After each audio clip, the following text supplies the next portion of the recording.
Hello mga kababayan ko sa Pilipinas, si Pastor Arnel here of Victory Church of God of Fredericksburg, Virginia, USA. At maraming salamat po sa inyong patuloy na pagsubaybay at pagtangkilik sa ating Bible reading for the year 2024. At ngayon po ay day 92 of our Bible reading. At babasahin po natin ang 2 Samuel chapter 10, 11 at 12. Halina po kayo at basahin po natin ang salita ng Diyos. 2 Samuel chapter 10. Hindi nagtagal ay namatay ang hari ng mga Amonita. Ang pumalit dito ay ang anak niyang si Hanun. Sinabi ni David, "Kakaibiginan ko si Hanun, ang anak ni Nahas, sapagkat kaibigan kong matalik ang kanyang ama." Kaya't nagsugos siya ng mga kinatawan upang makiramay sa kanya. Ngunit nang dumating ang mga ito, sinabi ng mga pinunong Amonita kay Hanun, Nakakatiyak ba kayo na talagang pinagparangalan ni David ang inyong ama sa kanyang pakikiramay sa inyo? Hindi kaya lihim na nagmamanman lamang ang mga sugong ito para masakop ang lungsod? Kaya't ipinahuli ni Hanun ang mga sugo ni David. Inahit ang kalahati ng kanilang balbas at ginupit ang kanilang kasuotan hanggang sa balakang, saka ipinagtabo yan. Nang mabalitaan ni David ang ginawang paghamak na ito, ipinasalubong niya ang kanyang mga sugo sapagkat sila'y nahihiyang magbalik. Inutusan niyang doon na muna sila sa Jericho hanggang hindi tumutubong muli ang kanilang balbas. Nang malaman ng mga Amonita na ito'y ikinagalit ni David, umupa sila ng 20,000 kawal mula sa Aram, buhat sa Beth-rehob at Soba. Umupa rin sila ng 1,000 tauhan sa pangunguna ng hari ng Maaka at 12,000 pang taga-Tob. Nalaman ito ni David kaya't pinalabas niya si Joab kasama ang lahat niyang mandirigma. Dumating naman ang mga Amonita at humanay sa pintuan ng lungsod. Samantala, sa labas ng kapatagan naman humanay ang mga kawal ng Aram kasama ang mga tauhan ni Tob at Maaka. Nang makita ni Joab ang mga kaaway sa kanilang harapan at likuran, itinapat niya sa mga kawal ng Aram ang pinakamahuhusay na kawal ng Israelita. Ang iba niyang kawal ay ipinailalim niya sa pamumuno ni Abisai na kanyang kapatid at iniharap naman sa mga Amonita. Sinabi ni Joab kay Abisai, "Kung hindi namin makakaya ang mga kawal ng Aram, tulungan ninyo kami. Kung hindi naman ninyo kaya ang mga Amonita, kayo ang tutulungan namin.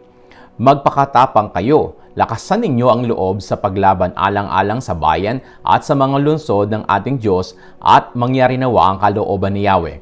Lumusob sina Joab at nang malapit na sila'y nagtakbuhan sa takot ang mga kawal ng Aram. Pagkakita ng mga Amonita sa nangyari, umatras na rin sila at pumasok sa lungsod dahil sa takot kay Abisai. Mula sa labanan, si Joab ay nagbalik sa Jerusalem.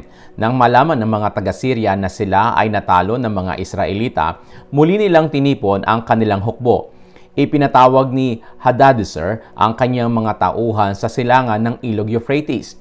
Dumating sila sa Elam at ipinailalim sa pamumuno ni Sobak. Umabot agad ito sa kaalaman ni David kaya't tinipon niya ang buong hukbo ng Israel. Tumawid sila ng Ilog Jordan upang harapin ang mga kaaway sa Elam. Humanda naman ang mga kawal ng Aram at sila'y naglaban. Nayalupig na naman sila at nagsitakas habang tinutugis ng mga Israelita. Ang napatay ni David ay 700 na kakarwahe at 40,000 kawal na nakabayo. Pati si Sobak ay nasugatan ng malubha at namatay sa puok ng labanan. Nang makita ng mga haring sakop ni Hadadezer na wala silang kalaban-laban sa Israel, sumuko na sila.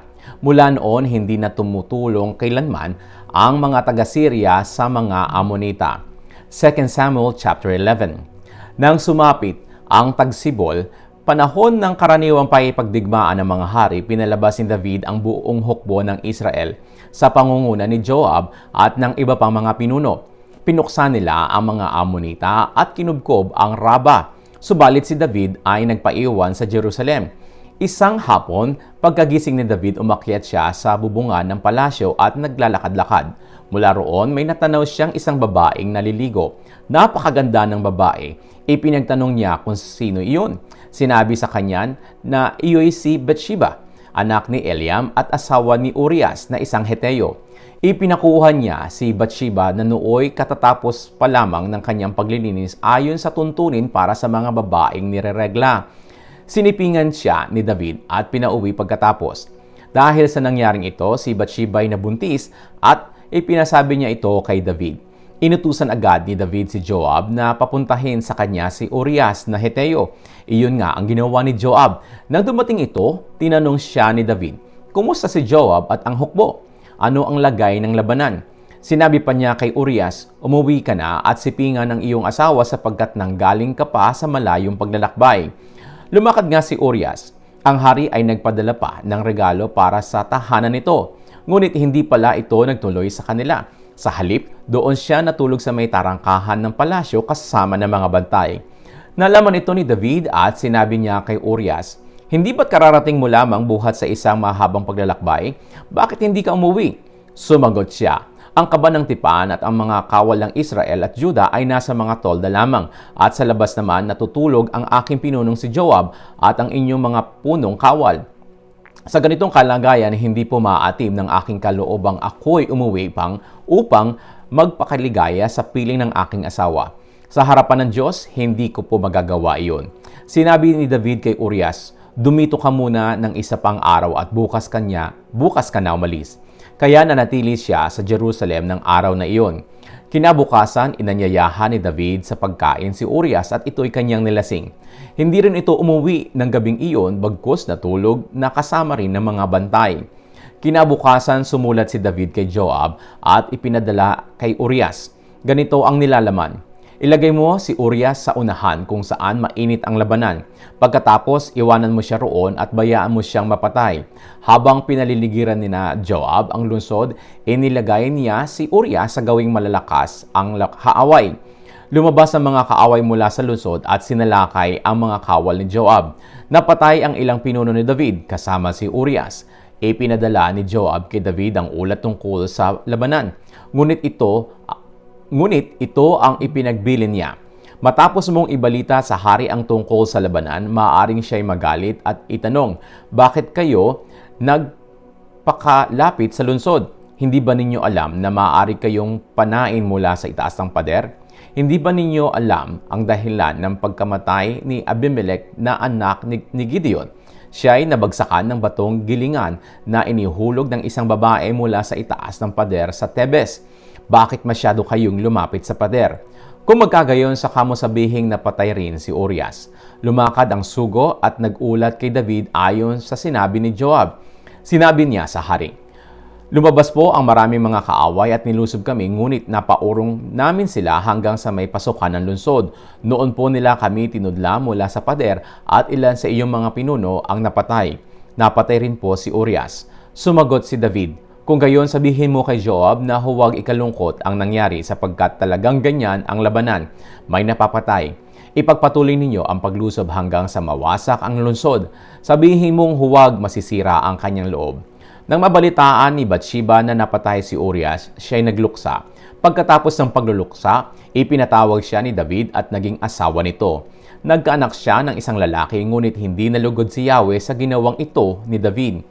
2 Samuel chapter 12. Isinugo ni Yahweh kay David ang propetang si Nathan.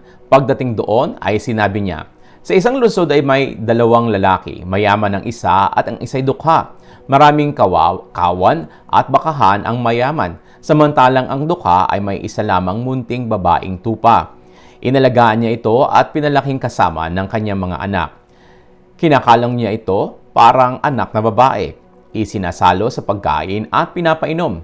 Minsan, may manlalakbay na naging panauhin ng mayamang lalaki. Sa halip na sa kanyang kawan kumuha ng hayop na papatayin, ang kaisa-isang tupa ng dukhang iyon ang kinuha ng mayaman at iyon ang inihanda niya para sa kanyang panauhin." Napasigaw sa galit si David, "Saksi si Yahweh, ang Diyos na buhay. Dapat mamatay ang taong iyan. Kailangang magbayad siya ng 4 na beses sa kanyang ginawa sapagkat inapi niya ang dukha." Sinabi agad ni Nathan kay David, "Ikaw ang lalaking iyon. Ito ang pinapasabi sa iyo ni Yahweh, ang Diyos ng Israel. Ginawa kitang hari ng Israel, iniligtas kita mula sa mga kamay ni Saul. Ibinigay ko na rin sa iyo ang sambahayan at mga asawa ni Saul, pati ang mga lipi ng Israel at Juda. At mabibigyan pa kita ng higit pa riyan. Bakit mo hinamak ang salita ni Yahweh at gumawa ka ng masama sa kanyang paningin? Ipinapatay mo ang Heteyong si Urias sa mga Amonita at kinuha mo pa ang kanyang asawa. Dahil sa ginawa mong ito, at ako'y tinakwil mo, tandaan mong laging may mamamatay na sa patalim sa iyong sambahayan. Sinabi pa rin ni Yahweh, pag-aawayin ko ang iyong sambahayan, sa harapan mo'y ibibigay ko sa iba ang iyong mga asawa at sisipingan sila kahit sa katanghaliang tapat. Ginawa mo ito ng lihim, kaya hayag kitang paparusahan at makikita ito ng buong Israel. Sinabi ni David kay Nathan, nagkasala ako kay Yahweh. Sumagot si Nathan, pinapatawad ka na ni Yahweh at hindi ka mamamatay. Ngunit dahil sa nilapastangan mo si Yahweh, ang magiging anak mo ang mamamatay. Pagkatapos nito'y umuwi na si Nathan. Tulad ng sinabi ni Yahweh, ang anak ni David sa asawa ni Urias ay nagkasakit ng malubha. Nanalangin si David sa Diyos para gumaling ang bata. Nagdamit siya ng panluksa at nag-ayuno at sa lupa nahiga ng gabing iyon. Lumapit sa kanya ang matatandang pinuno sa palasyo at hinimok siyang bumangon, ngunit tumanggi siya. Ayaw rin niyang kumain. Pagkalipas ng 6 na araw, namatay ang bata. Hindi nila ito masabi kay David sapagkat iniisip nilang lalo silang hindi papakinggan ito at sa halip ay gumawa ng marahas na hakbang. Nakita ni David na nagbubulungan ang mga alipin kaya't naghinala siyang patay na ang bata. Patay na ba ang bata? Tanong niya. Patay na nga po, kamahalan, sagot naman nila. Pagkarinig nito, bumangon si David, naligo at nagbihis. Pumasok siya sa bahay ni Yahweh, nagpatira pa at nanalangin. Pagkatapos, umuwi siya at humingi ng pagkain. Tinanong siya ng kanyang mga tauhan, hindi po namin kayo maintindihan. Noong buhay pa ang bata, nag-aayuno kayo at tumangis dahil sa kanya. Ngayong patay na, bumangon kayo at kumain. Sumagot si David, noong buhay pa ang bata, ako'y nag-ayuno at tumangis sa pag-asa kung kahahabagan ako ni Yahweh at pagagalingin ang aking anak. Ngayong patay na siya, bakit pa ako mag-aayuno? Maibabalik ko pa ba ang kanyang buhay? Balang araw, susunod ako sa kanya, ngunit hindi na siya makakabalik sa akin. Inaliw ni David si Bathsheba at sinipingan muli. Muli itong nagdalang tao at nanganak ng isang lalaki. Solomon ang ipinangalan ni David sa bata. Palibhasa'y mahal ni Yahweh ang bata, isinugo niya si Propeta Nathan upang sabihing Jedidiah o Jedidiah ang itawag sa bata nang ibig sabihin mahal ni Yahweh. Samantala, ipinagpatuloy ni Joab ang pagsalakay at handa na niyang pasukin ang Raba, ang pangunahing lungsod ng mga Amonita. Nagpadala siya ng mga sugo kay David upang ibalita na lumusob na siya sa Raba at naagaw ang ipunan ng tubig doon. Kaya kailangang pangunahan naman niya ang iba pang kawal sa pagpasok sa lungsod. Kapag hindi siya sumama, sabi ni Joab, ako ang sasalakay at akin ang karangalan. Pagkatanggap ng balita, inihanda ni David ang kanyang hukbo. Nilusob ang Raba at nagtagumpay siya.